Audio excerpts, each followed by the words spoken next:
Andre Ward will fight Sullivan Barrera on March 26th in Oakland in his first proper fight at light heavyweight. Barrera is Cuban. He's unbeaten, stands around 6'2", is a decent puncher according to his record. I've only actually seen Barrera fight once, and that was against Jeff Lacey, a very, very washed up Jeff Lacey. So I'm going to have to go away myself and study some film of Sullivan Barrera to see what I really think of him. But my impression of him in the Lacey fight was he didn't look spectacular. He did what he was supposed to do in that fight, but there was nothing that really stood out to me. Nothing that jumped out about him. He didn't seem to have incredible hand speed or punch power or anything like that. But then again, the same could be said for Andre Ward. We know that Andre Ward has got tremendous skills, and that's why he's as good as he's been. That's why he was able to dominate the super middleweight division. But Andre Ward is an athletic fighter, but he's not the fastest super middleweight you've ever seen. You'd probably say that Andre Dirrell's faster than Andre Ward, and there have been many other super middleweights throughout history who you would definitely say were faster than Andre Ward. So Ward's fast, but he's not that fast. And we know Ward is not a big puncher or anything like that. So as I say, if it was the first time you ever saw Andre Ward fight, you might think, well, there's nothing really that jumps out to me about Andre Ward either.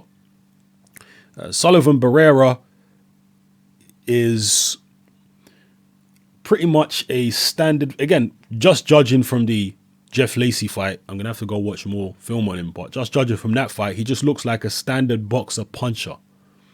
As I say, he is tall, around 6'2", fairly rangy, although I think his reach is only about 73. And, you know, interestingly enough, I talk a lot about reach and arm length. Andre Ward actually has a shorter reach than Floyd Mayweather. Imagine that. Ward is 6 feet tall. Mayweather's what, 5'8", and Ward's actually got a shorter reach than Mayweather. Imagine that. Anyway, what do you think of this fight, people? Have you watched a lot of Sullivan Barrera? Do you think he's a serious threat to Andre Ward? How do you see the fight going? One thing I have to say is Andre Ward's right hand or his right shoulder seems to have legitimately healed because he was using it overtime in the Paul Smith fight. Obviously, he didn't knock Smith over the way that, you know, he might have wanted to. Obviously, George Groves was able to get rid of Paul Smith, blast him out early. Andre Ward don't have that type of power. But it was, in my opinion, good to see that right hand or that right shoulder fully back in commission because it adds a different dimension to Andre Ward's game. So, yeah, what do you think about Sullivan Barrera as a fighter? Do you think he's got any chance against Andre Ward? How do you see him and Ward, the Ward-Barrera fight panning out? How do you see it unfolding? Drop your comments in the comment section below, people. And do you think this is adequate preparation for fighting Sergey Kovalev?